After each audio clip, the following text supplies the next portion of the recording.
Climate change is impacting Alaska right now. With the amount of carbon dioxide that has already been released into the atmosphere today, we are on track to see more than 1.5 degrees Celsius increase in average global temperatures.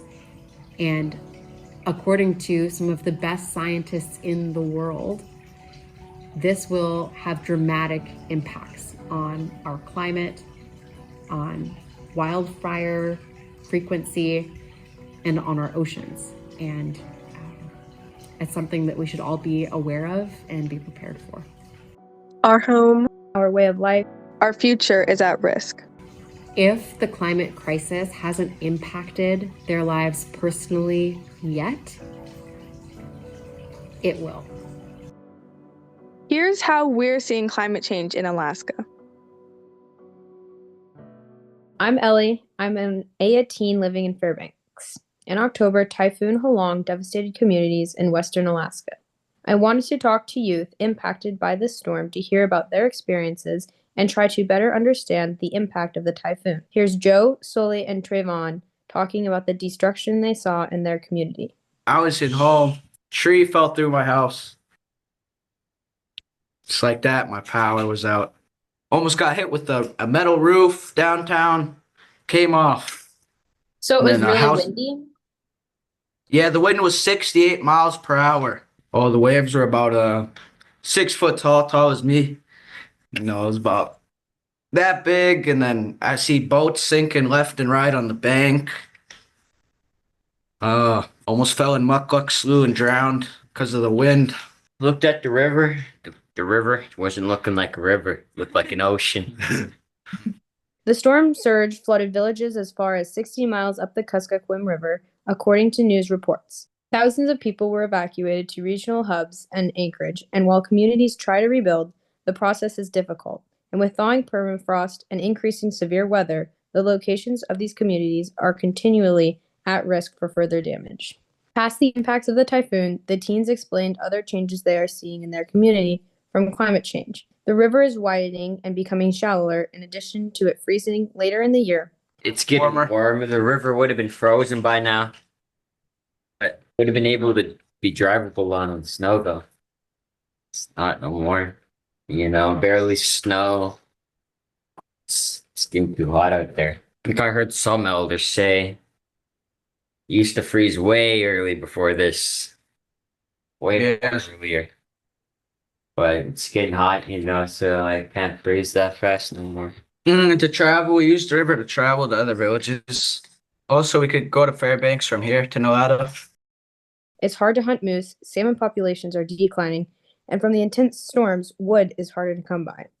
Like the main connection to our land is just the subsistence hunting, That's how we get our wood and everything. It's hard to find wood because, the wind tipped over all the trees. Hard to get around in the woods. See my buddy Larry. I was chatting up with him one day. He said they used to catch 100 salmon every day. Every day, him and his mother. Now they could barely even They catch barely five. catch 5, 1. Even if they catch, they have to let it go. Yep. It's bad. King salmon. King salmon. Yeah, I used to catch 100 of them every day.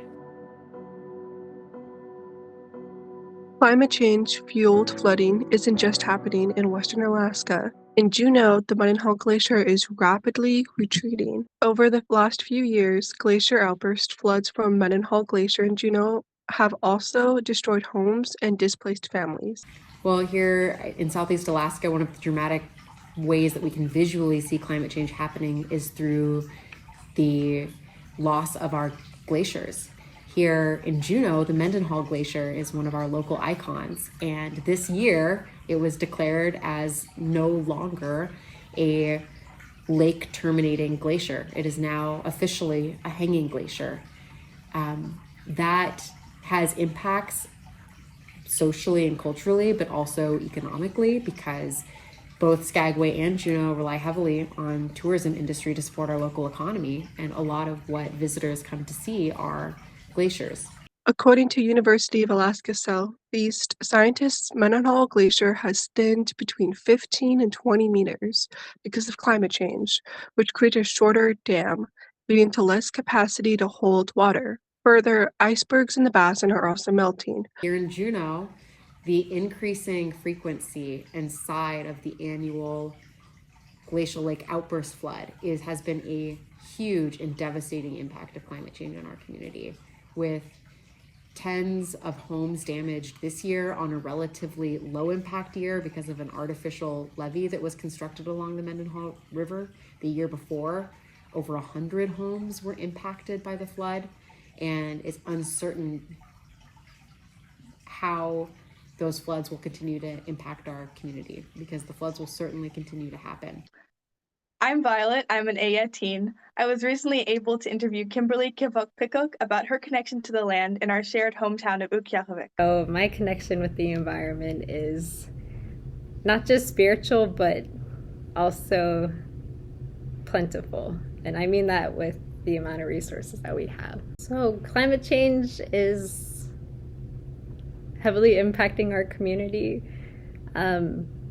During storm season, which is around September, October, we have these really big waves that erode the coastlines.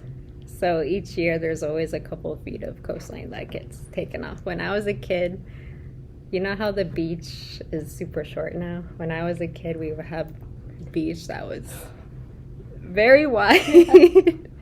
And you don't see as much depth in the ocean as you would now, especially with the eroding coastline. And then also the sea ice itself. There's different impact terms for the different types of sea ice, and each year you see either no or less multi-year ice, which is a sign of climate change. So I think the benefits our community would see if we declared or acknowledged some sort of climate crisis is hopefully more funding would be coming to our communities to address these climate change issues that we are facing. And I think another aspect of declaring a climate crisis or acknowledging that there is climate change is funding would go to specific organizations that focus on how climate change impacts certain aspects of a community. One thing that I want the legislators to know, or how we can adapt or face climate change, is that looking at climate change is not a one-size-fits-all solution. You really have to take into account that each community has different impacts to climate change. And I know it takes a lot of energy and effort, but climate change does take a lot of energy and effort, especially if you really want to learn about the impacts and how you can either solve or find solutions.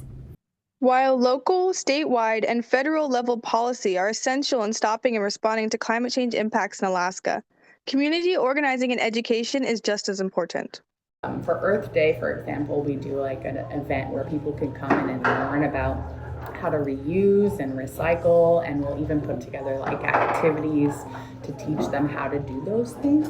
Because we're focused around education and family building, community building, our role can be making sure that we are providing information to the community about those things. So like I said, putting those events on and making it fun too, because a lot of the time learning those things isn't that fun for little kids, but it's important for them to learn, right?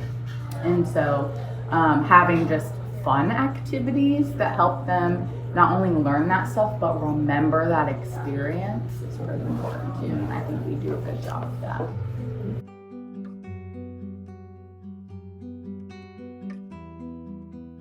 Our way of life is changing. Villages are relocating or considering it because the future is so uncertain. We don't want to leave our homes. The land provides for us, and we need to protect it.